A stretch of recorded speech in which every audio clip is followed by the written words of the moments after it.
قال النبي صلى الله عليه وسلم إذا دخل رمضان فتحت أبواب السماء وفي رواية فتحت أبواب الجنة وغلقت أبواب جهنم وسلسلت الشياطين وفي رواية فتحت أبواب الرحمة পয়গম্বর এই হাদিসের ভিতরে জানায়া দেয়, এ আমার উম্মতের দল, রমজান মাস পাইলা গুনাহ মাফ করাইতে পারলা না, তোমার মতো হতভাগা গোলাম আর কেউ হইতে পারে না। পয়গম্বর জানায়া দেয়, যে ব্যক্তি রমজান মাস পাওয়া গেল ওই ব্যক্তির জন্য রহমত। সামনে রমজান মাস আসতেছে, কেমন বরকতময় রমজান। ইদা দাখলা রমাদান, যখন রমজান মাস আইসা যাবে, ইদা দাখলা রমাদান ফুতিহাত আবওয়াবুস সামাই, আমার আল্লাহ আসমানের রহমতের দরজাগুলো খুলে দেবে। পয়গম্বর জানায় দেয়, وفي رواية فتحت أبواب الجنة, এবং জান্নাতের 8টি দরজা আল্লাহ পাক রব্বুল আলামিন খুলিয়া দিবে। শুধু বান্দা তাই নয়, ওয়াগুল্লিকাত আবওয়াবু জাহান্নাম, এবং জাহান্নামের 7টি দরজা আল্লাহ পাক রব্বুল আলামিন নিজ জিম্মায় বন্ধ করিয়া দিবেন। পয়গম্বর জানায় দেয়, আমার উম্মতের দল, শুধু এই কথা শুধু শেষ নয়, ওয়াসুলসিলাতিশ শায়াতিন, এবং শয়তানদেরকে তখন বাঁধে রাখা হবে।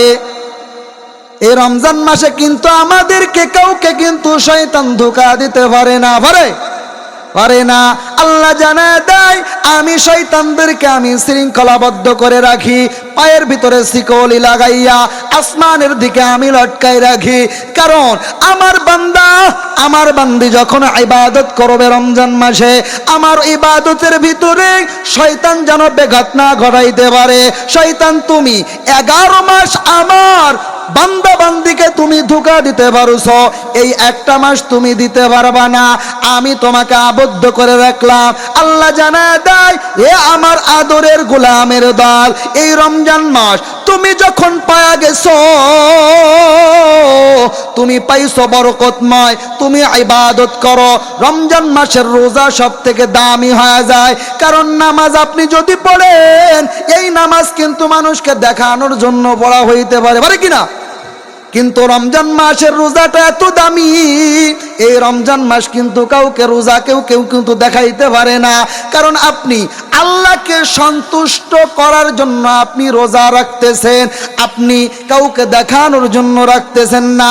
আপনি রোজা আছেন, মানুষ জানে, কিন্তু আপনি ঘরের ভিতরে আপনি কিছু পেয়ালা পান করতেছেন, কিছু নিয়া আপনি খাইতেছেন, কেউ দেখতেছে না, দেখতেছে কে? আল্লাহ দেখতেছে। আল্লাহকে আপনি ফাঁকি দিতে পারতেছেন না। আল্লাহকে আপনি বলতেছেন, ও দয়ার রব, আমি তোমাকে খুশি করার জন্য, আমি তোমাকে পাওয়ার জন্য আমি এই রমজানের রোজাগুলো রাখলাম। আল্লাহ গো, তুমি আমার রোজাকে কবুল কইরো। ও দয়ার আল্লাহ, ও আকাশের রব, ও জমিনের মালিক, তুমি আমার সব কিছু দেখতেছ, তুমি জাস্টিফাই করতেছ। আল্লাহ গো, আমি রমজানের রোজা আমি তোমাকে দেখানোর জন্য আমি রাখতেছি, আল্লাহ তুমি কবুল করিয়া নাও। আপনি রমজানের রোজা রাখতেছেন, আপনি ইশার সালাতের পর ক্লান্ত অবস্থায় তারাবি পড়তেছেন, এই তারাবি পড়ার দ্বারা আল্লাহর কাছে নফল ইবাদত আপনি করতেছেন, সুন্নাত পড়তেছেন। এর দ্বারা আল্লাহ পাক রব্বুল আলামিন বলতেছে, রে বান্দা, এই একটা মাস তুমি ইবাদত আমার কাছে করতেছো, এই ইবাদত পয়গম্বর মুহাম্মদ সাল্লাল্লাহু আলাইহি ওয়াসাল্লাম তোমাকে শিখায়া দিয়েছে। এই ইবাদত তোমার গুনাহ মুক্ত তুমি জিন্দেগি করতেছো। কারণ বান্দা, তোমাকে আমি 11 মাস খাবার দান করলাম, আমি তোমাকে একটা মাস নিষেধ করলাম। কয়টা মাস?